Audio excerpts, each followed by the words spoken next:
நீங்கள் கலத்தப்பம் செஞ்சு சொதப்பல் வாங்கியிருக்கீங்களா? அப்போ உங்களுக்கு தாங்க இந்த வீடியோ. வாங்க சூப்பரான ஒரு கலத்தப்பம் நம்ம செஞ்சு பார்த்துடலாம். ஓகேவா? அதுக்கு 1 டம்ளர் மாவு பச்சரிசி எடுத்துருக்கிறேன். சாதா பச்சரிசியும் எடுத்துக்கலாம். 1 டம்ளர் பச்சரிசியை நல்லா கழுவிட்டு ஒரு 4 to 5 மணி நேரம் ஊற வச்சுக்கோங்க. 1 மணி நேரம் 2 மணி நேரம்லாம் ஊற வைக்கக்கூடாது. அப்போ தான் நமக்கு அரிசி நல்லா ஊறி நல்லா அரைப்பட்டு வரும். அதுக்காண்டி தான் நம்ம 4 to 5 மணி நேரம் நல்லா ஊற வச்சுக்கோங்க. அதை ஒரு மிக்ஸி ஜாரில் போட்டு ஒரு 2 ஸ்பூன் பழைய சாதம் போட்டிருக்கேன். அது கூடவே ஒரு 3-4 ஏலக்காய் போட்டு ஃபஸ்ட்டு சும்மா அரைச்சிட்டு அதுக்கப்புறம் கொஞ்சம் கிடையாது, ஒரு டம்ளர் தண்ணி ஊற்றி அரைச்சி எடுத்து வச்சுக்கோங்க. 1 டம்ளர் அரிசிக்கு 1 டம்ளர் தண்ணி. அதுக்குள்ளவே எங்கூடி நம்ம ஒரு பாத்திரத்தில் 1.25 டம்ளர் வெல்லம் போட்டு 1/2 டம்ளர் தண்ணி ஊற்றி நல்லா அந்த வெல்லத்தை கரைச்சி சூடாக இருக்கும்போதே நம்ம என்ன செய்யணும்னா அந்த மாவில் ஊற்றி நல்லா கலந்து வச்சுக்கோங்க. அதுக்கப்புறம் இங்கூடி நம்ம குக்கரில் தேங்காய் எண்ணெய் ஊற்றி சின்னதாக நறுக்கின தேங்காய் துண்டுகளையும் போட்டு இந்த சைடு வதக்கிக்கிட்டு இருக்கணும். வதக்கும் போது இங்கோடி நம்ம மாவில் என்ன செய்யணும்னா ஒரு 1/4 ஸ்பூன் சோடாப்பு போட்டு அதையும் நல்லா கலந்துக்கணும். 2 சைடும் வேலை பார்க்கணும்.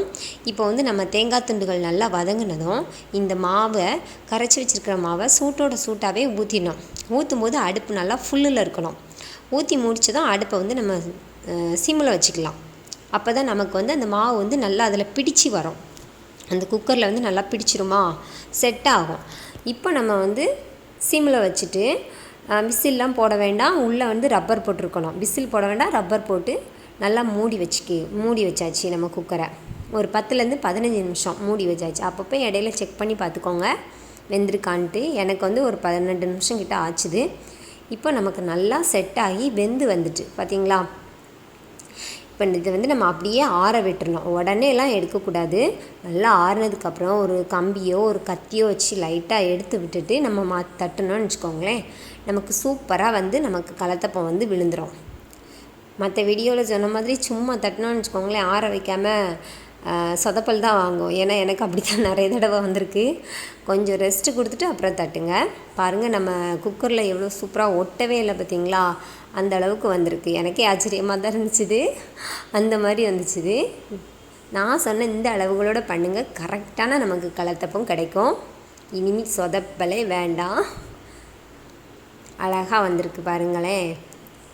இப்போ நம்ம கட் பண்ணுவோமா நம்ம கலத்தப்பத்தை?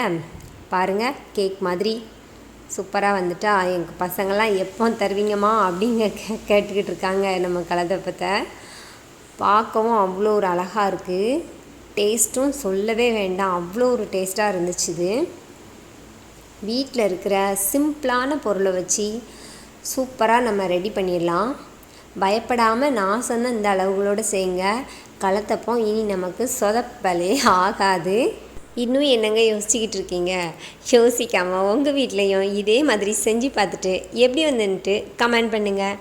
நம்ம வீடியோ பிடிச்சிருந்தா லைக் பண்ணிவிட்டு சப்ஸ்கிரைபும் பண்ணிக்கோங்க.